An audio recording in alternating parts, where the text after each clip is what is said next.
Namaste and hi friends, it's Parvati here with Visionary Veda, bringing you your Vedic Astrology full moon report as well as your June 2023 report. So let's go ahead and get started. This month is going to be a very impactful month, and this full moon is also going to be a very intense yet powerfully transformative full moon.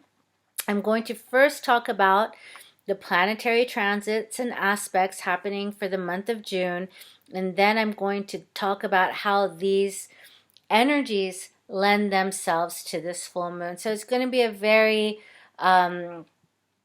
information-filled video. So without further ado, let's go ahead and start. So today is June 1st, and today we are experiencing a conjunction, an exact conjunction between the planet Jupiter and Rahu. This is known as a Guru Chandal Yoga. And usually the way it plays out in the world and also on a personal level is that we are confused as to which is the right direction to go, what is the right step to take, what is the right thing to choose, because Rahu confuses us and we don't get that clarity of Jupiter. We don't get that access to the wisdom that we need to make a proper decision. The good news is that after today, Jupiter is going to continue forward in Aries, Rahu is going to continue backwards in Aries, and that effect is going to begin to fade. But up until leading up to today, and for a little bit longer because they have to move out of each other's spheres, that confusion can persist. You could be getting the wrong advice. You can be unsure of the people who are giving the advice. On a broader scale, Jupiter also rules the law, the courts, the judges. So there could be some wrong or just not appropriate judgments happening out in the world. The judges also might be not coming from the clearest space. In your personal life, again, you could be finding that the wisdom and the information that you need to make an informed choice is just not helping to give you any clarity. Wait a little bit later on in the month as these planets progress, it should be better. We also have Mercury in the sidereal sign of Aries along with Jupiter and Rahu. Mercury is preparing to move into Taurus on June the 7th, and then again later in the month it will ingress into Gemini on the 24th into its own sign. So while Mercury is traveling, it's going to be going very fast, and we should be able to start to move a little bit more ahead with Mercury's forward movement from its retrograde.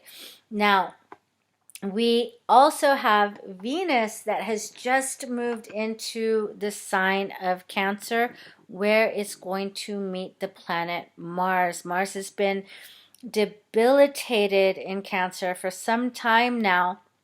And when Venus and Mars are together, it can cause some volatility in the sign of Cancer. So volatility with our emotions and our emotional life. Most Western astrologers like to say that when Venus and Mars are together, that combination creates passion and romance and all of this. While that can be the case, in Vedic astrology, we see it a little differently. We look at the tattva of the planets. The tattva is the element of the planets. Venus is the element of water. It is Jala tattva. Mars is the element of fire. It is Agni tattva. And whenever Jala and Agni collide, it is known as a Gandanta. Now, usually you've heard me speak about the Gandanta points between the water and the fire signs, right? It's the karmic knots, it's the karmic undoing between Cancer and Leo, between Scorpio and Sagittarius, between Pisces and Aries. That point is a very unstable point because we don't know whether the water is going to affect the fire and put the fire out, or the fire is going to affect the water and make it dissipate into steam. But either way, both of these tattvas, both of these elements are opposed and do not get along. Now, who's going to win in this case with Venus and Mars? Well, in this case, Venus should win. Why is that? Because the planet Mars gets debilitated in the sign of Cancer, because the fire cannot be able to glow in all of its glory in such a deep water sign. Whereas Venus, being also Jala Tattva, water element, feels more at home in the sign of Cancer because they share the same element. So Mars, however, is ruling Scorpio, where this full moon is going to be.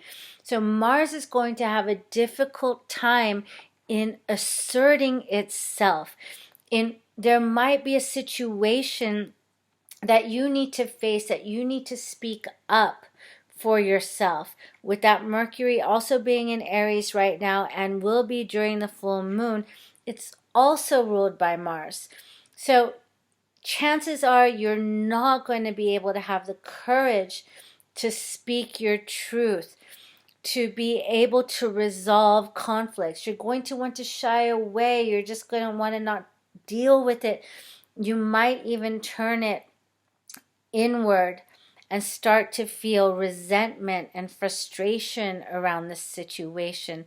Just be aware of this, that this could be happening. Confrontations when Mars is debilitated are very, very difficult. Usually Mars has no problem being brave, being courageous, being straight and direct in resolving things, almost too direct sometimes. So be aware of people not wanting to face or be honest with what's really happening with them. Or that person can also be you. Now, Saturn, and this is very important, Saturn is going to go retrograde on the 17th of June, and it's going to stay retrograde until November. So as of right now, and for a few days before, Saturn has really slowed down and is kind of stationing. It's getting ready to go retrograde. So it's pretty much stationed. It is in the sign of Aquarius, in the nakshatra of Shatabishak. Now, Shatabishak nakshatra is known as the 100 healers. So it's a very healing nakshatra or star that Saturn is going to station in. And this is going to have impact on how we are going to go about moving forward in our deep transformational healing and evolution. And this all has to do with this full moon. Now, getting to the full moon. The full moon is happening in Jyeshta Nakshatra at the end of the constellation of Scorpio. This is where the poison is held in Scorpio. It's the tail. So during this full moon, the moon gets debilitated in Scorpio. It's the opposite of Scorpio. Sorry, I'm glitching. Oh, I apologize. But I'm just going to keep moving forward. The sun is in Rohini Nakshatra, which is directly opposite Jyeshta Nakshatra. in Taurus. So the sun is in Taurus. This is the sign where the moon gets exalted. And the moon loves Rohini Nakshatra. Rohini is known as the younger sister of Jyeshta. Jyeshta Nakshatra is the eldest, the elder, wiser sister, opposing Rohini, the younger, pure, innocent, vibrant sister. She's more secure in Taurus because Taurus is the sign of security. Jyeshta brings up insecurities because Scorpio is the sign of insecurities, but Scorpio lends to transformation, whereas Taurus lends to feeling good. Now the moon, being our mind, being our emotions, obviously is going to feel better with Rohini. It's obviously going to feel better where it feels secure and where it has sensual pleasures and feels good. Now, what happened in the Vedic myth is that the moon would spend more time with Rohini because he just loved being in that space of sensuality and secureness. And Jyeshta, the older sister, who has gone through her depths, her wounds, her insecurities, to come to a place of wisdom. The elder is always respected for their wisdom, their knowledge, and what they can teach us. She felt that the moon wasn't doing justice to the other nakshatras and was being partial to Rohini. So Jyeshta got jealous and cursed the moon. And that is why the moon has to wax and wane and cannot be in its full light all the time. So Jyeshta has this ability to hurt, to curse. Remember, it's that place in Scorpio that contains the poison. So either it can go out and hurt others because it feels insecure, it feels disrespected, it feels not nurtured and held. Or it can turn inward and you can poison yourself, especially this time with Mars, the ruler of Scorpio, being debilitated. That poison can turn on yourself. So be very, very aware of this and be very gentle on yourselves if you find yourself dealing with a situation in which you're not feeling respected, you're not feeling secure, you're not feeling nurtured and cared for. This moon gives us the opportunity. It illuminates these wounds that we don't like to look at, that we would rather not deal with. But now's the perfect opportunity to deal with them and heal them and bring them into the light so that all of us can evolve to the next stage of growth. After this, the moon will move through Mula Nakshatra, move through the Gandanta, and then come out with a new, renewed sense of purpose. But this will only happen if you can muster the courage and are willing to look at your old wounds, your emotional wounds, your deep psychic samskaras or imprints of trauma or obstacles that you have been grappling with, wanting to overcome, and now is an opportunity for you to be able to overcome them by bringing in that light, that illumination that the moon lends.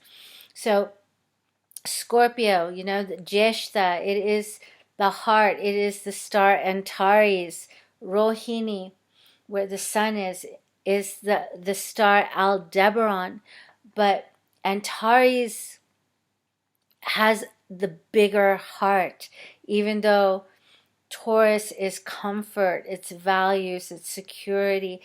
That wisdom, that growth comes from going into the places, into the depths that we fear, and overcoming it, looking at it, welcoming it, having compassion for yourself, loving it, being grateful for the wisdom and the knowledge and the maturity and the insight that these wounds are there to show you. There's nothing to be scared of. Now, I talked about how Mars is debilitated, but this is a special situation because the moon is in Mars's sign. It's in the sign of Scorpio, which Mars rules. And Mars is in Cancer, the sign that the moon rules. So this is known in Vedic astrology as a Parivartana Yoga. They are helping each other because they are in each other's signs. So if you can dig into your courage to be able to just dredge up whatever it is, and if you need support during this time, that support is there for you, because Saturn in Aquarius, which they're all connected. Saturn is giving its aspect to Scorpio. It's giving its drishti to Scorpio. It's stationing direct. Aquarius is the sign of community, of the collective, of other people that can support you through the healing process. Remember, Saturn is in Shatabhishak, the nakshatra of 100 healers. So all of these energies that are aligning in June are there for this full moon, for you to be brave and face those depths, face those fears, face those insecurities, so you can transform them into wisdom, into growth, and evolve to the next stage of your life. We can do it. We can all do it. You can do it. Be brave. Use support. And don't shy away from the lessons of this potent star Jyeshta, which is the eldest, that ultimately triumphs and becomes respected within herself and from all of the other nakshatras, all of the other sisters. They were grateful for her to call out the moon for not spending equal amount of time with all of the stars, which he does now, thanks to Jyeshta. So before I end this, I would really like to share a beautiful mantra that I always share at the Scorpio full moon to call in the light to support us in our evolution, to uplift us out of darkness. Om Asato Ma Satgamaya Tamaso Ma Jyotirgamaya Mrityorma Amritam Gamaya. Om Shanti Shanti Shanti. So what does this beautiful mantra mean? Om Asatoma Sat Gamaya. Deliver us from the untruth to the truth. Sat Satya. Tamasoma Jyotirgamaya. Deliver us from ignorance, from tamas to the light, Jyotir, the light. Mrityorma amritam gamaya. Deliver us from death to immortality. Om Shanti, Shanti, Shanti. Om peace, peace, peace. So thank you, my friends. Thank you for watching. I hope that this Vedic astrology report for the month of June and this full moon has been helpful for you. Be brave, be strong, transform, grow, call in support if you need it, and always, always, always enjoy the life, my friends. Until the next video, thank you so much. If you have any comments or questions, please feel free to share. Please like and subscribe to this video because it helps the circulation. And I'm wishing you all a very beautiful, transformative June and a beautiful, illuminating, evolutionary full moon. Until next time, take care now. Bye-bye.